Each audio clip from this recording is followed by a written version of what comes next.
Bonjour à tous et bienvenue sur C8, ravi de vous accueillir pour ce nouveau numéro de chez Jordan. Avec un monsieur que vous connaissez tous et toutes. Eh oui, Vincent Perrault. Salut Jordan. Ah, mais ça me fait penser à plein de choses. Ah, il va me dire alors, 40 degrés à l'ombre, l'émission des records, les émissions sur les plages, etc. Exactement, Bah, oui, surtout l'émission des records. Parce que moi, je vous regardais tout le temps, je vous lâchais pas le Guinness, c'était ça. Hein. Oui, c'est J'adore. Ma mère me ferait toujours le livre Guinness et je vous regardais à la télé. Les questions cash, en fin d'émission, des questions les yeux dans les yeux, Vincent Perrault. Il faudra être honnête et cash. Absolument. Pas de souci. Non, aucun. Vous êtes prêts? Oui. Alors c'est parti. Voici chez Jordan avec Vincent Perrault. Alors, petite photo d'enfance, oui. Oh là là. Oh là. Là, quand on est parti d'un coup, c'est même l'adolescence. ça fait comme un vent fou. Ah oui. Vous avez, alors c'était en 89, je crois, cette photo. Ah, c'est possible.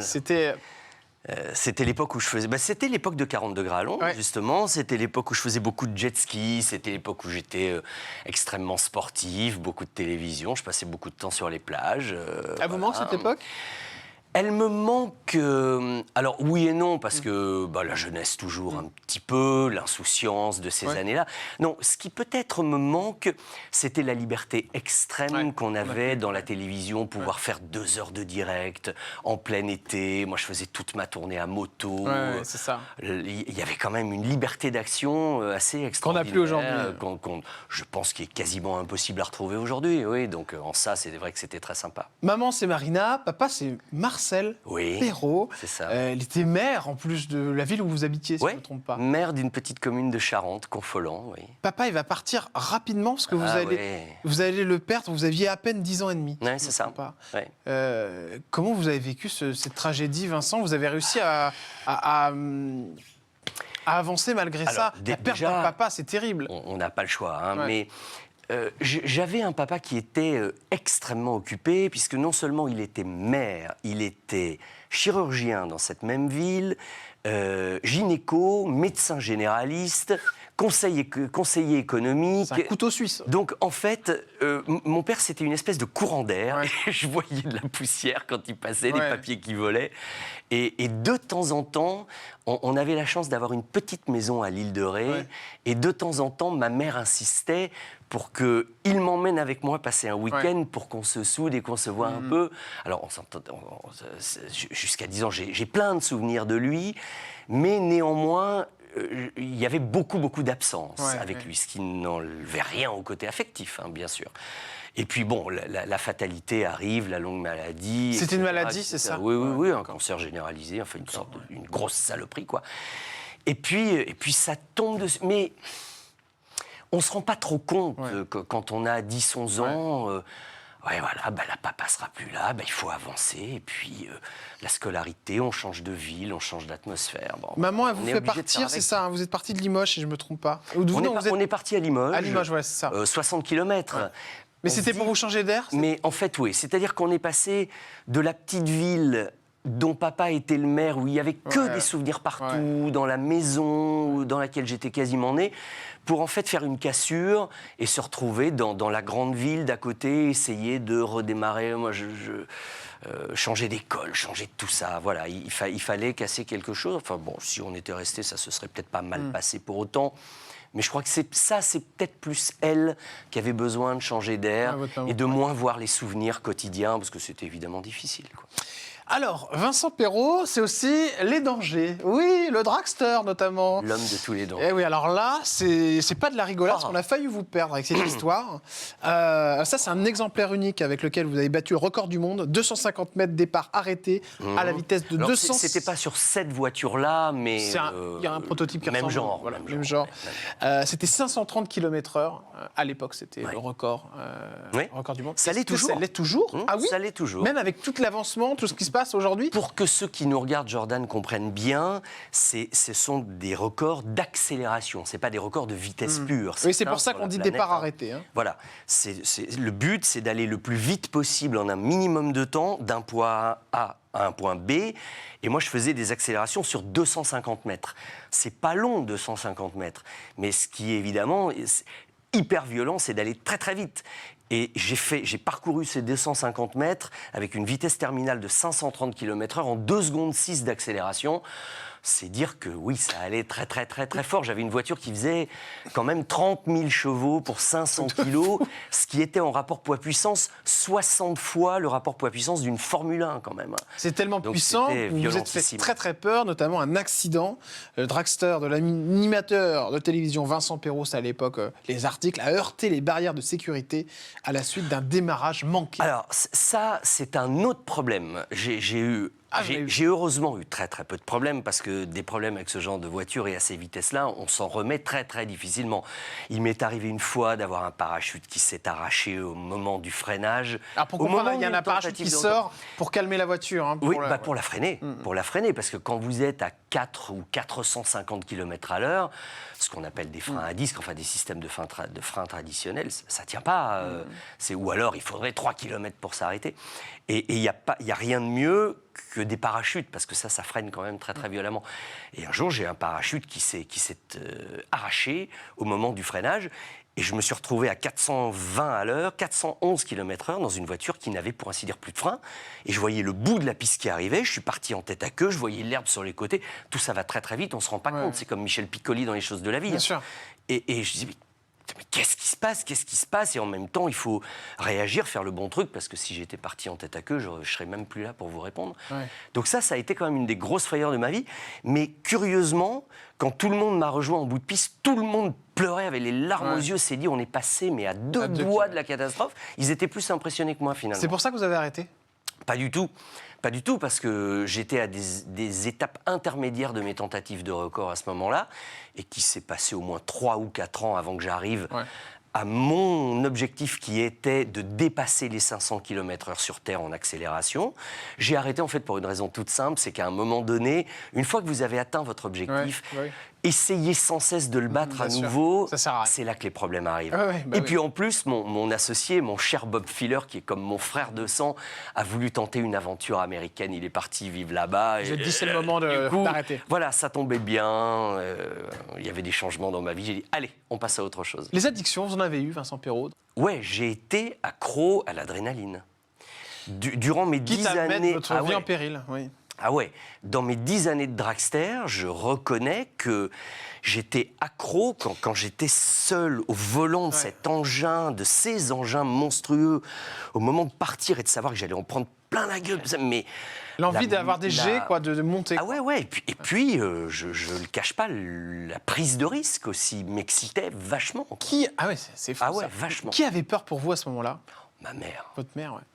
Elle était hystérique. Mais je reconnais qu'a posteriori, je lui ai fait quand même vivre des angoisses. Ouais, c'est sûr. Qui, maintenant que je suis papa, moi, bien sûr, oui.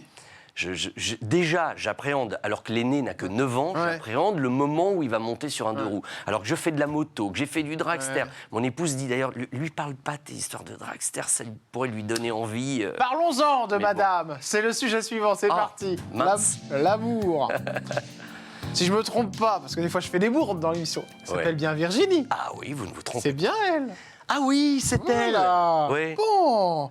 Alors, vous aviez déjà donné naissance à un petit garçon il y a quelques années. C'était il y a 9 ans, je ne me trompe pas. Oui, c'est ça, c'est Jules. Jules. Et puis il y a eu Manon aussi, ça, c'était en 89, c'est ça? Ça, c'était une autre vie, oui. Autre vie, d'accord. Vous avez combien d'enfants, du coup?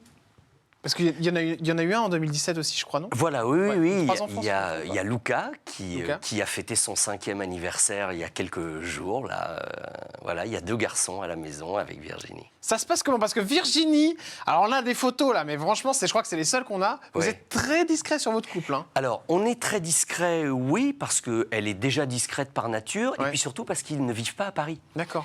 J'ai fait il y a à peu près 5 ans maintenant, en concertation avec Virginie, bien sûr, un choix, je dirais même une sorte de sacrifice, sacrifice financier, sacrifice sentimental, de leur permettre d'habiter à 900 km d'ici, c'est-à-dire à Cannes. Ça, c'est fou. Moi, j'ai mon pied-à-terre, mon poumon, ma respiration, c'est Grasse. J'ai construit il y a très longtemps une maison là-bas, avec ma mère à l'époque, qui était une maison de vacances, une maison de travail. J'allais écrire mes livres là-bas, etc. J'y passais des vacances. Et puis cette maison était donc une maison secondaire. Et il y a eu... J'avais pas très envie de voir mon premier fils grandir en région parisienne. D'accord, ok. Avec vous. Alors ça veut dire que vous habitez à Paris, préserver. si je me trompe pas? Je travaille à Paris, j'habite à Paris, je reste là 15 jours, 3 semaines. D'accord, et après vous venez voir... Et je descends... Oui, ça m'embêterait qu'un jour je toque à la porte et que mes enfants me disent « Qui êtes-vous, monsieur ?» Ouais. Oui, mais c'est quand même compliqué, embêtant, même au niveau toutes ces choses de l'amour, tout ça, d'être loin de sa compagne. Vous vous rattrapez quand vous y allez, quoi. C'est un sacrifice. Ouais. C'est un sacrifice. Mais quand je les vois, quand je vois l'environnement dans lequel ils vivent, la sérénité, la beauté de l'école de mes enfants... Elle n'est pas jalouse votre compagne? Bien sûr que si, elle est jalouse, mais elle a confiance en moi. Elle a confiance, Elle a confiance, et j'ai confiance en elle aussi. Hein, parce que, oui, non, mais les deux côtés, ça peut marcher de tous les côtés. Sûr. Mais ça n'a pas de prix, la qualité de vie. Alors là, où je vous ai adoré, et je suis sûr que vous aussi, ça va vous rappeler des souvenirs, c'est l'émission des records. Moi, c'est mon enfance, c'est vrai, et j'adorais vous regarder. C'était en 99. C'était fou. Alors, vous présentiez des gens qui venaient faire des records. Il y avait Vincent Lagaffe, il y avait plein d'artistes. Oui, parce que j'avais un témoin, j'avais un people avec moi pour pouvoir rebondir, jouer autour de tout ça. Mais il y a eu des choses hallucinantes sur ce plateau. L'émission marchait vachement bien. C'était un carton. C'était un prime sur TF1. Et je me souviens que le directeur des programmes, Étienne Moujotte, m'avait appelé un jour en me disant on va faire une émission autour du Guinness des records.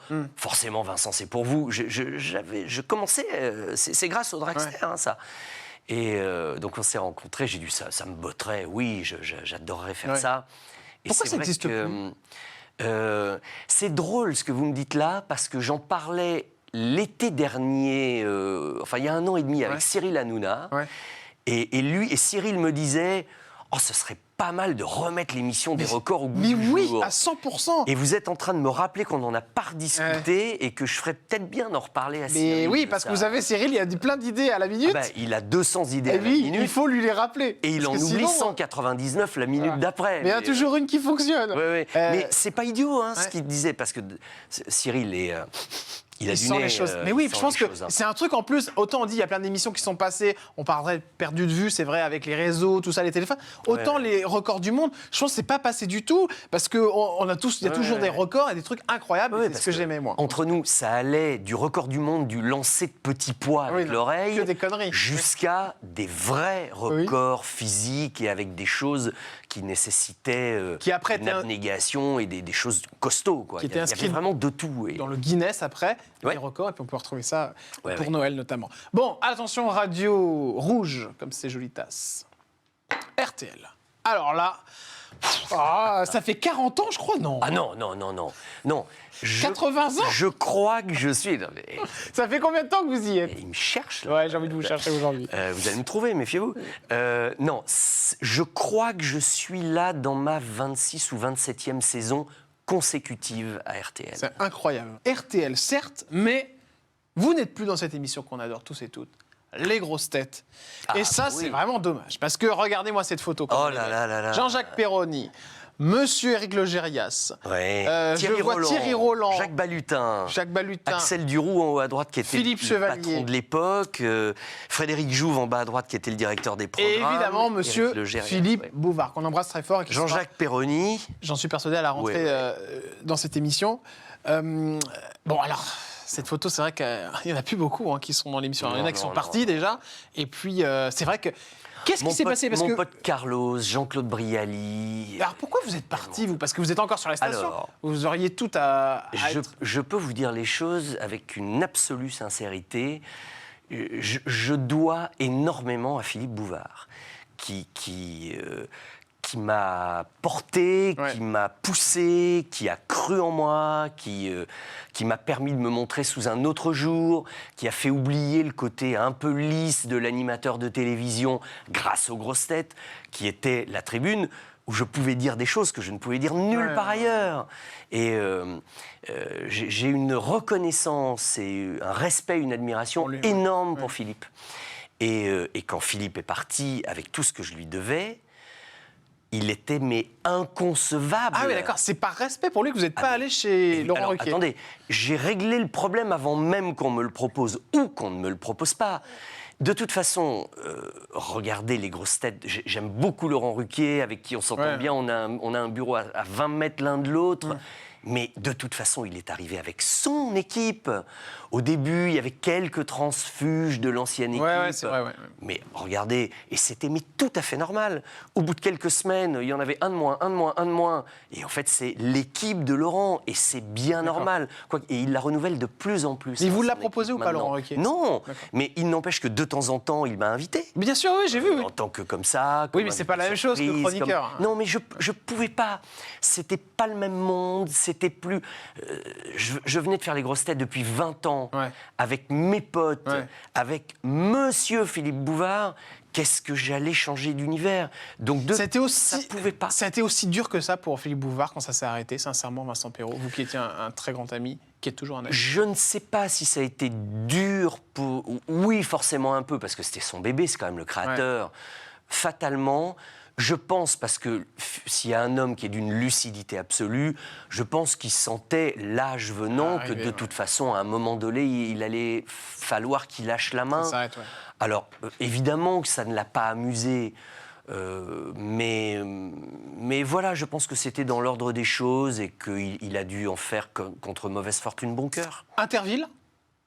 Oui. Vous y avez participé aussi? J'ai participé un petit peu, oui, pas très longtemps. Hein, l'émission va revenir. Mais ah bon? Ah, vous n'êtes pas au courant? Non, je ne savais pas. Ça va revenir, Ils vont en refaire, donc vous n'êtes pas dans l'équipe de retour. Ah non, alors, en tout cas, je ne suis pas au courant. Si c'est ça, je ne le sais pas. Vous savez, il y a plein de choses qu'on apprend par la presse. Oui, bien sûr. Et là, en face, vous. Moi, je sors plein de trucs. Non, mais super. Touche pas à mon poste, évidemment. On continue avec cette émission. Cyril Hanouna, C8, la chaîne sur laquelle vous êtes aujourd'hui. Eh bien, vous en avez fait partie aussi. Oui. Vous avez été chroniqueur, notamment. Oui, un peu. Il y a eu même Ouvert à tous, si je ne me trompe pas. Oui, j'étais même essentiellement sur TPMP ou Ouvert à tous avec Benjamin Castaldi. Alors, pourquoi vous êtes parti de Touche pas à mon poste? Je suis ni parti ni resté. C'est-à-dire qu'il s'est passé un truc tout simple. Je crois que j'étais pas vraiment à ma place. Ah, d'accord. Cyril me l'a proposé extrêmement gentiment. C'était à une époque où il avait besoin aussi, et comme toujours, de se remettre en question, bien sûr. de se renouveler. Je me souviens, Cyril m'avait dit très précisément... j'aimerais bien donner un petit peu plus de fond à l'émission. Il y avait Patrice Laffont qui était la pile à ce moment-là, etc. Et puis, c'est pas que je m'y plaisais pas, mais je me sentais pas complètement à ma place. Et puis, alors, il y avait un truc qui me posait un problème, Jordan, moi. C'est que, mine de rien, c'est de la préparation, l'émission. Parce qu'il y a des thèmes, on sait de quoi on va parler. Et que, comme il faut parler de beaucoup de choses people, bien sûr, et surtout beaucoup de télé-réalité... Alors ça, c'était l'ancienne version, parce que ça a changé. Mais oui. C'est beaucoup plus social. Mais c'est le moment où je suis arrivé. Et moi, j'ai été très emmerdé, parce que ça m'obligeait à regarder un nombre incalculable de programmes que je ne regardais pas, que j'avais aucune envie de regarder. Tu te retrouvais à regarder les Marseillais, les Anges... Mais exactement. Et ça, je ne dénigre rien. Oui, mais c'est pas votre truc. Il y a des trucs qui ne sont pas mon kiff. Et moi, je passais un temps fou à regarder des choses qui ne me concernaient pas du tout. On enchaîne avec un thème qu'on adore tous et toutes, évidemment. Il nous fait vivre, ce thème, c'est l'argent. On en a besoin. Attention, Vincent Perrault. Alors, Vincent Perrault, les grosses têtes.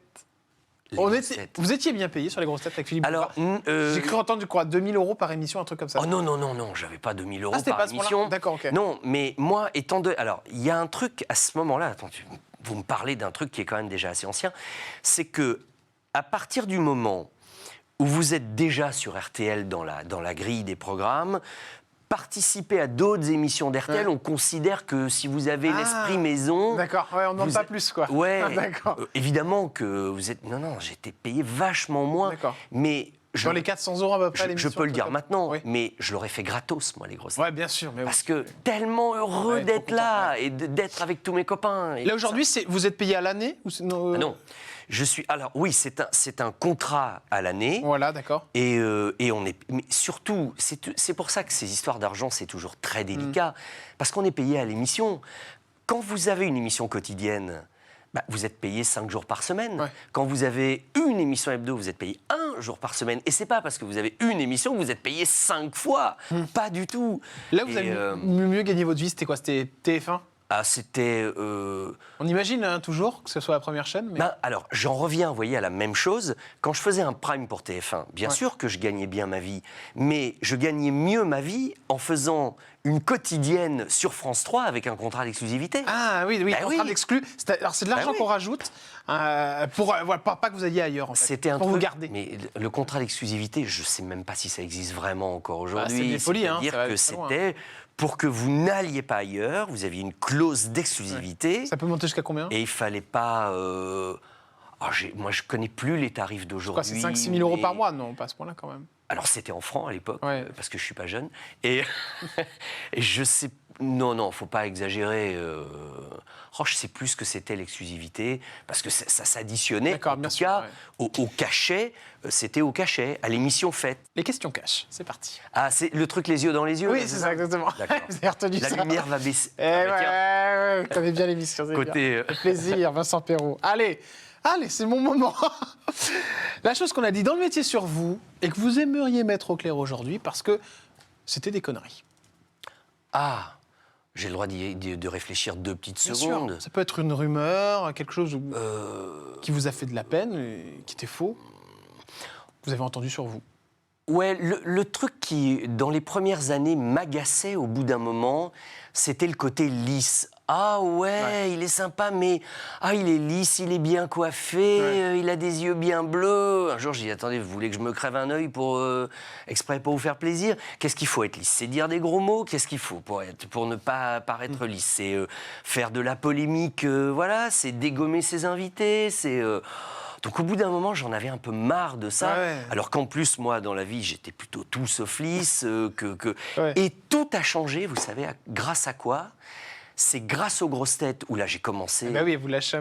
Je me lâchais sur des choses, des blagues de cul, des trucs comme ça. Et là, tout d'un coup, comme si c'était une nouvelle incroyable. Ah mais Perrault, finalement, voilà, il a fallu ça. C'est aussi pour ça que je suis très reconnaissant à Philippe Bouvard. Le pire défaut de Philippe Bouvard. Le pire défaut de Philippe Bouvard. Les colères. Ah ouais, c'est à ce point-là. Ah ouais. Bon, on se rend pas compte, mais il était vraiment... Alors, attendez, non, c'est peut-être pas ça.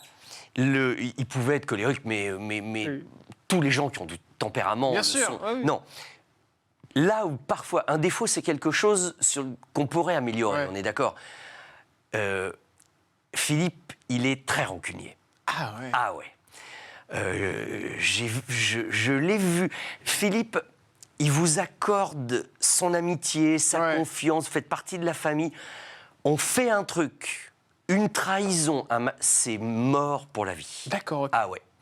Et vous l'avez vu par rapport à d'autres personnes ou à vous? Ah non, non, nous, non, puisqu'on est toujours amis. Nous, ça a été une histoire entre guillemets. Mais par rapport à d'autres personnes, il a toujours le truc. Je l'ai vu, être dur avec des gens et leur en vouloir et dur pendant très longtemps parce que rancunier. Ah ouais. C'est drôle ça. Ah ouais.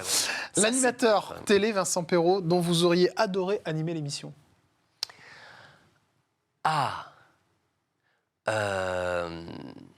J'aurais adoré faire Koh-Lanta. Ah ouais, Denis Brognard. Okay. On se connaît pas bien, mais on s'est eu au téléphone il n'y a pas très longtemps parce qu'il a accueilli mon fils aîné, Jules, et Virginie, mon épouse, sur le plateau de Ninja Warrior, qui se tourne à Cannes.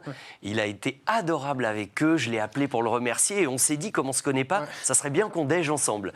Attention Denis, pas trop de déj, parce que je crois qu'il a quand même des vues sur... Mais une émission comme ça, voilà une émission quand même rare dans le PAF. Une émission qui prône le dépassement de soi, avec des règles de... Toujours en rapport avec le sport, vous. Hein.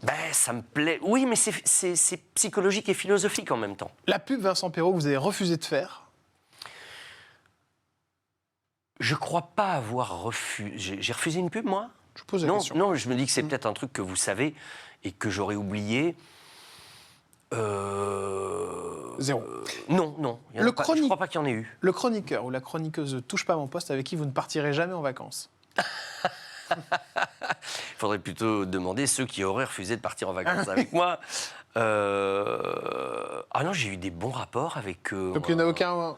Non, je crois pas. Je m'entendais bien avec tous. La question que vous détestez qu'on vous pose quand on vous reconnaît dans la rue? Il est comment, Philippe Bouvard? Ah, c'est toujours ça. Là.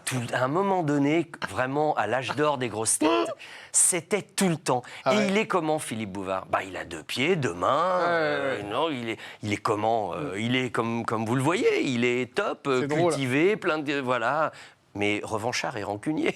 Mais ça, il y a un moment donné, c'est vrai que quand on vous parle tout le temps... vous savez que moi, ça m'arrive souvent. Je ne suis pas son fils. Moi, quand on me reconnaît dans la rue, c'est pas toutes les 5 minutes, mais ça arrive des fois, et on me demande comment est Cyril Hanouna. Je vous jure que c'est vrai. Ah oui.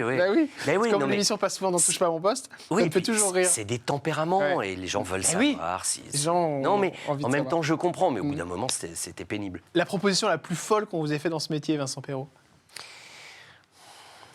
La proposition la plus folle... si, je me souviens d'un truc, je m'en suis jamais remis de ça. C'était dans les après-midi de la 3, avec Estelle Graff, qui était la jolie chroniqueuse blonde qui faisait des choses sur la beauté, la médecine, etc. On fait un jour un sujet sur la chirurgie esthétique. Et 2-3 jours après, je reçois un coup de fil du chirurgien esthétique en question qui me dit « Est-ce qu'on pourrait se rencontrer, se revoir? Merci pour l'émission. » On a fait ce qu'on avait à faire. Je le rencontre et il me dit « Voilà, on pourrait faire un truc, Vincent. Je reviens régulièrement dans l'émission, on fait des trucs. Et tous les gens qui viendraient parce qu'ils m'ont vu dans l'émission, je vous donne 50% de ce que je prends sur l'opération, oh là là, sur mon Dieu. l'intervention. D'accord, ouais. Fils de médecin. Ouais. La déontologie médicale, moi, c'est quelque... bien sûr. Ça vous a choqué. Alors, j'ai jamais compris qu'on puisse faire un truc comme ça, donc j'ai vu qu'il y avait... Enfin, c'est sidérant, non? Il y a de la filouterie, en effet. Il y en a beaucoup qui auraient accepté. C'est de la malhonnêteté. Il y en a beaucoup qui auraient accepté. Pour faire de l'abattage. Vincent Perrault et son jeu. Ah oui, c'est vrai que je suis un peu venu pour ça. Vous êtes venu pour ça, parce que moi je vais vous emmener sur tous les sujets. Non, pas que, parce que c'est un plaisir de discuter avec vous. Moi aussi, ravi. Pop, pop, pop, le jeu est pop, pop, pop. Cinoche, ça c'est la version, la deuxième version, cinéma, et puis la version plus élargie. Culture G, quoi. C'est édité par Lancet. Bon, alors, comment ça se passe? Comment ça fonctionne ce jeu? Expliquez-moi, Vincent. Alors, il n'y a rien de plus facile. Il y a une petite roue, une flèche, et on est en équipe, on est en solo, et on tombe sur un petit quiz, un petit sablier. C'est tout con, hein? C'est tout con. C'est tout simple. Tout con, s'il vous plaît. Non, mais je veux dire, c'est tout simple. C'est proposé par Vincent Perrault et édité chez Lancet. Merci, Vincent. Merci, Jordan. À bientôt sur RTL, évidemment, dès demain. Oui. Ah ben ça, exactement, on est là, RTL Petit Matin Week-end, 4h30, 6h, etc., etc. Quant à nous, qu'est-ce qu'on fait? On se retrouve demain, ça vous dit? Eh bien, demain, avec une nouvelle personnalité, c'est ce que je vous propose dans Chez Jordan sur C8. Merci de nous avoir suivis et merci de votre fidélité. Et n'oubliez pas, petit cadeau, c'est parti. Pop, pop, pop, pop, pop, pop. Ah oui, pop, pop, pop. Pop, pop, pop. Au revoir.